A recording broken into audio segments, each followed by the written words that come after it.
తాకట్లో ఉన్న మీ బంగారాన్ని విడిపించి ఆ రోజు ఆన్లైన్ రేటుకి కొంటాం. Sharma gold company. నమస్కారం అండి ప్రేక్షకులందరికీ ఉగాది శుభాకాంక్షలు. ఈ పరాభవనామ సంవత్సరంలో ద్వాదశ రాశుల వారి జాతక ఫలితాలు ఏ విధంగా ఉంటాయో తెలుసుకుందాం. వివరించేందుకు ప్రస్తుతం మనతో పాటు ఉన్నారు భారతీయ శంకర పీఠం వ్యవస్థాపకులు, ప్రముఖ ఆధ్యాత్మికవేత్త, జ్యోతిష్యులు, బ్రహ్మశ్రీ అన్నవరపు తిరుపతి మూర్తి అవధాని గురువు గారు.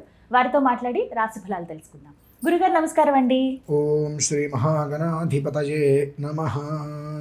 గురుగారు, తులారాశి వారి జాతక ఫలితాలు ఈ పరాభవనామ సంవత్సరంలో ఏ విధంగా ఉన్నాయో తెలియజేస్తారా? చిత్తార్థం స్వాతి విశాఖ త్రయస్థుల అని అంటారు. ఇందులో ప్రధానంగా చూసుకున్నట్లయితే చాలా జాగ్రత్తగా ఉండండి ప్రతి ఒక్కరూ కూడా. ఈ తులారాశిలో రాజకీయ పరంగా ఉన్నవారు ఎవరైనా ఉన్నారంటే తస్మాత్ జాగ్రత్త. అకాల ప్రభావాలు చాలా రకాలుగా, అకాలము అనేటువంటి వాటికి కొన్ని రకాలకి అకాలము అని మనం వాడతాం. అది కొన్నిట్లకి మేము చెప్పడం కూడా ధర్మం కాదు. అంటే కాలం కాని కాలంలో వచ్చేటువంటిది అకాలము.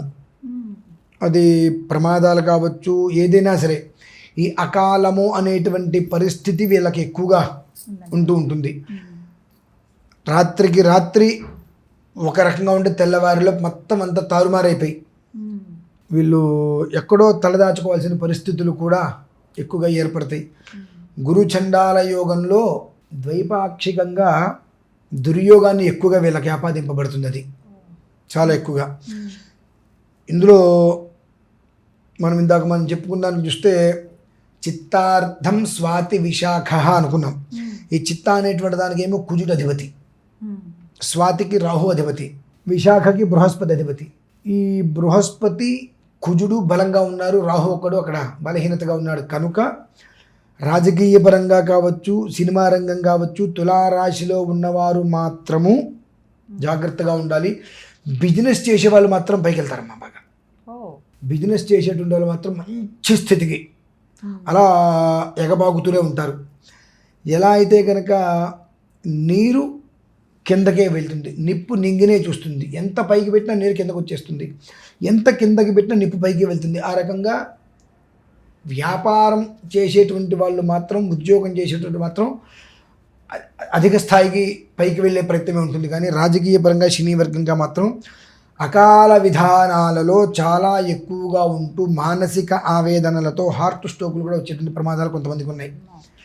మనం కొన్ని వినరానివి, కొన్ని కనరానివి కూడా ఈ యొక్క తులారాశికి సంబంధించిన దాంట్లో చూస్తాం. వాళ్ళకి స్ట్రెస్ బాగా ఎక్కువ. వాళ్ళు ఏంటంటే మా వల్ల ఎదుటి వాళ్ళు స్ట్రెస్ పడుతున్నారు కదా అని అనుకుంటారు. బట్ కానీ ఏంటంటే వాళ్ళు పడేటువంటి పరిస్థితి తెలియకుండా శరీరం మొత్తం కూడా ఇలా ఉండేటువంటి మనిషి ఇలా అయిపోతూ తిండి తినలేరు, ప్రశాంతంగా కూర్చోలేరు. ఒక రాగి రేకు కింద మంట, ఆ రాగి రేకు బాగా కాలేటువంటి పరిస్థితుల్లో దాని మీద ఇసగా, సూర్యకిరణాలు చాలా బలంగా దాని మీద పడుతున్నాయి. దాని మీద మనిషిని కూర్చోబెడితే ఎలా ఉంటుంది? రాజకీయ పరంగా, సినిమా రంగంలో వాళ్ళకి మాత్రం ఈ రెండు దారుణంగా జరగబోతున్నాయి. ఎలాంటంటే వాళ్ళు పాపం చెప్పుకోలేరు. పల్లేరకాయలు గుచ్చుకున్నట్టుగా ఉంటుంది వాళ్ళ పరిస్థితి అంతా. గుచ్చుకుంటే వదిలేస్తాయి, కాళ్ళకి మాత్రం నొప్పి వస్తూ ఉంటుంది. ఆ రకంగా వాళ్ళకి ఎటు చూసినప్పటికీ కూడా మానసికంగా, శారీరకంగా అన్ని రకాలుగా ఒక ముళ్ళ కంచెలో ఇరుక్కున్నట్టు ఇట్లా ప్లేస్ ఉంటుంది. బయటికి ఎలా రావాలో తెలీదు. ఎలా రావాలని ప్రయత్నం చేసినా ఒంటికి ఘాట్లు తప్పు. అలా నిలబడి ఉన్నా కుప్పకూలిపోతాం. అంటే ఎలా అయినా ప్రమాదం తప్పదు. దాన్ని బయటకు ఎలా పడాలి అనేటువంటి విషయాన్ని వీళ్ళకి తెలివితేటలు ఉన్నప్పటికీ కూడా ఆ టైంలో తెలివితేటలు మొత్తం చెవిటి అయిపోతాయమ్మా. నాకు అది బాధగా ఉంది. ఆ టైంలో తెలివితేటలు మొత్తం చెవిటి అయిపోతాయి. గురువు కుజుడు ఇద్దరు బలంగా ఉండి బలహీనత ఉన్నటువంటి అక్కడ రాహు నక్షత్రం ఏదైతే ఉందో దాని మీద గట్టిగా ప్రెజర్ పెట్టేశారు. సేమ్ టైంలో గురువుకి కూడా కుజుడిని చూసుకొని అండ, కుజుడు మంత్రి, కుజుడిని చూసుకునే బృహస్పతికి అండ. కానీ ఆ సమయంలో ఆయనకి స్వవిధానంలో బలం తక్కువ.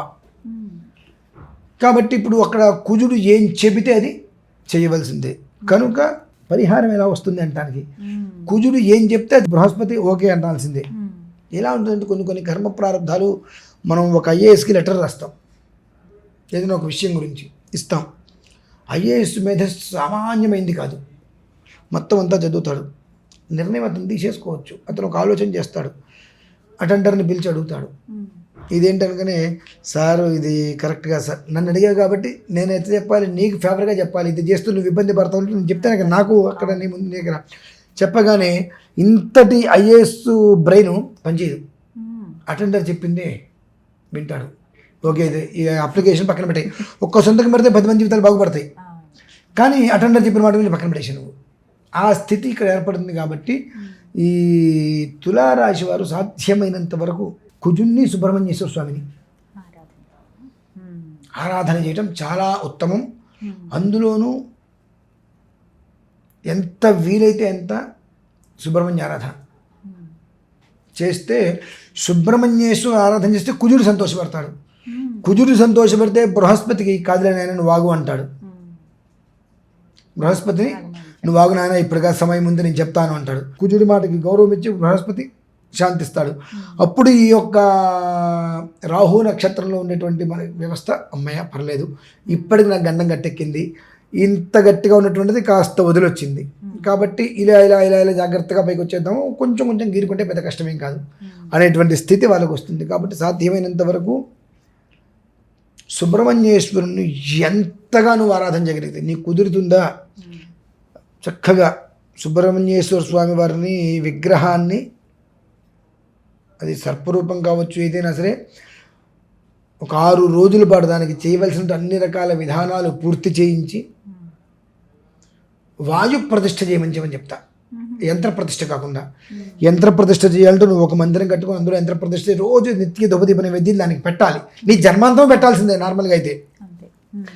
కనీసం ఇప్పుడు ఉన్నటువంటి పరిస్థితుల్లో, ఇటువంటి క్లిష్టమైన పరిస్థితుల్లో నుంచి, ఇబ్బందుల్లో నుంచి నేను పూర్తిగా బయటపడలేకపోయినా కనీస మాత్రం నేను బయటపడాలి అని అనుకున్నట్లయితే సుబ్రహ్మణ్య స్వామి సర్పరూపం కానీ ఏదైనా ఒక విగ్రహాన్ని తీసుకొని చేయించి 6 రోజుల పాటు దానికి చేయవలసిన అన్ని రకాల విధానాలు ఏదైతే కనుక అధివాసాలను మొత్తం చేయించి వాయు ప్రతిష్ఠ చేసినట్టయితే నువ్వు రోజు వెళ్ళి నీళ్ళు పెట్టవలసిన అవసరం లేదు. ఆ వాయు ప్రతిష్ఠ అనేటువంటి మీనింగ్ జల ప్రతిష్ఠ కావచ్చు, యంత్రము లేకుండా చేసేయడం అలా పెట్టేసేయటమే. అంటే వాయు ప్రతిష్టలో కూడా చర ప్రతిష్ఠ ఉంటుంది ఒకటి. ఆ వాయు ప్రతిష్టలో రెండో విధానం చర ప్రతిష్ఠ. అలా కనుక చేసినట్లయితే ఒక 45% నువ్వు 45% నువ్వు బయటపడ్డావంటే నీ జన్మధన్యమే. ఆ ఒక్క విషయం వాళ్ళు గమనించి వాళ్ళ జాతకాన్ని కూడా పరిశీలించుకోవడం శ్రేయస్కరం.